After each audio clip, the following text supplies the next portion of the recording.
തൃശൂരിൽ നിന്നും നിയമസഭയിലേക്ക് വിജയിക്കാൻ എല്ലാവിധ മുന്നൊരുക്കങ്ങളും നടത്തിയിരുന്നു. കോൺഗ്രസിൽ നിന്നും ബി.ജെ.പിയിലേക്ക് പോയി ഒരു സ്ഥാനവുമില്ലാതെ പണിയെടുക്കുന്ന പത്മജ വേണുഗോപാൽ സ്വന്തം സഹോദരനുമായി രാഷ്ട്രീയത്തിന് അപ്പുറത്തുള്ള പടലപ്പിണക്കങ്ങളിലേക്ക് വരെ ഈ രാഷ്ട്രീയ ചൂടുമാറ്റം കൊണ്ടെത്തിക്കുകയും ചെയ്തിട്ടുണ്ടായിരുന്നു.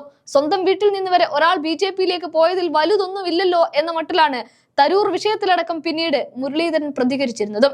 അങ്ങനെയൊക്കെയാണ് എങ്കിലും തൃശൂരിൽ ലോക്സഭാ തെരഞ്ഞെടുപ്പിൽ സുരേഷ് ഗോപി വിജയിക്കുകയും കേന്ദ്രമന്ത്രിയാവുകയും ചെയ്തപ്പോൾ അടുത്ത തെരഞ്ഞെടുപ്പിൽ തൃശൂർ ഉറപ്പായും തങ്ങളുടെ കയ്യിലായിരിക്കും, അവിടെ ഒരു സീറ്റ് ഉറപ്പിക്കുകയും ചെയ്യാമെന്ന കണക്കുകൂട്ടലിലായിരുന്നു പത്മജ വേണുഗോപാൽ. എന്നാൽ തദ്ദേശ തെരഞ്ഞെടുപ്പിൽ ആ കണക്കുകൂട്ടൽ മുഴുവൻ തെറ്റിച്ചുകൊണ്ട് കോൺഗ്രസ് കോർപ്പറേഷൻ തൂത്തുവാരിയതോടെ നിലയില്ലാ കയത്തിലേക്ക് മുങ്ങേണ്ടി വന്നു ഇതേ പത്മജയ്ക്ക്. തിരുവനന്തപുരം കോർപ്പറേഷനിലെ വിജയവും കോഴിക്കോട് കൊല്ലം കോർപ്പറേഷനുകളുടെ മുന്നേറ്റവും എടുത്തു പറയാനുണ്ട് എങ്കിലും സംസ്ഥാനത്ത് ബി.ജെ.പിയുടെ വോട്ട് ശതമാനം കുറഞ്ഞു എന്നത് തന്നെയാണ് കണക്കുകൾ കാണിക്കുന്നത്. ലോക്സഭാ തെരഞ്ഞെടുപ്പിൽ എൻ.ഡി.എക്ക് ലഭിച്ച 20% വോട്ട് എന്നത് 18% താഴ്ന്നു. കയ്യിലുണ്ടായിരുന്ന 600 വാർഡുകളോ നഷ്ടപ്പെട്ടു. പുതിയത് നേടാനുള്ള ശ്രമത്തിൽ കയ്യിലുള്ളത് പോകാതിരിക്കാനുള്ള ജാഗ്രത ഒട്ടുമേ ഉണ്ടായതുമില്ല. നിലവിൽ 2000 വാർഡുകളിലാണ് ജയിച്ചത്.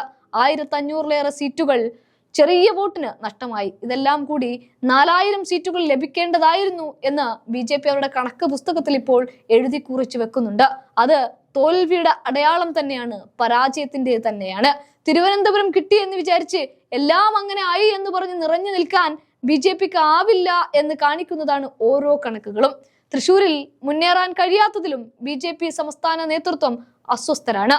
തൃശൂരിൽ ലോക്സഭാ തെരഞ്ഞെടുപ്പിൽ ലഭിച്ച ക്രൈസ്തവ വോട്ടുകൾ എവിടെ പോയി എന്ന് ചോദിച്ചാൽ അതിപ്പോൾ ബി.ജെ.പിക്ക് കിട്ടിയതുമില്ല. ഈ വോട്ടുകൾ ഇക്കുറി യു.ഡി.എഫിലേക്കാണ് മാറിയത്.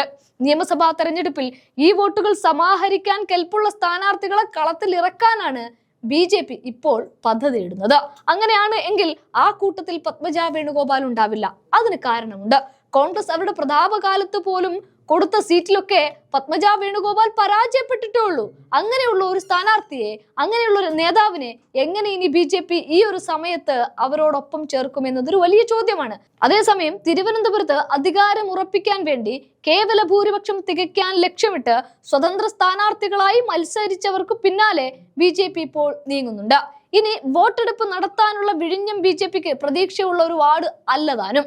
2 സ്വതന്ത്രരിൽ ഒരാളെങ്കിലും ഒപ്പം കൂട്ടാനാണ് ബി.ജെ.പി ഇതുകൊണ്ടൊക്കെ ശ്രമിക്കുന്നത്. ഒരാളുമായി പ്രാദേശിക നേതൃത്വം അനൌദ്യോഗികമായി ചർച്ച നടത്തി. അതേസമയം പാർട്ടി വിമതനായിട്ട് മത്സരിച്ചത് എങ്കിലും പൗണ്ട് കടവ് വാർഡിൽ വിജയിച്ച എസ് സുധീഷ് കുമാറിനെ ഒപ്പം കൂട്ടാൻ യു.ഡി.എഫും വല്ലാതെ ശ്രമിക്കുന്നുണ്ട്. കണ്ണമ്മൂല വാർഡിൽ സ്വതന്ത്ര സ്ഥാനാർത്ഥിയായി വിജയിച്ച പറ്റൂർ രാധാകൃഷ്ണനാണ് രണ്ടാമത്തത്. ഇങ്ങനെ എല്ലാ മുന്നണികളും കണക്ക് കൂട്ടുമ്പോൾ അത് ബി.ജെ.പിക്ക് അപകടമാണ് എന്ന് തന്നെയാണ് പറയാനുള്ളത്.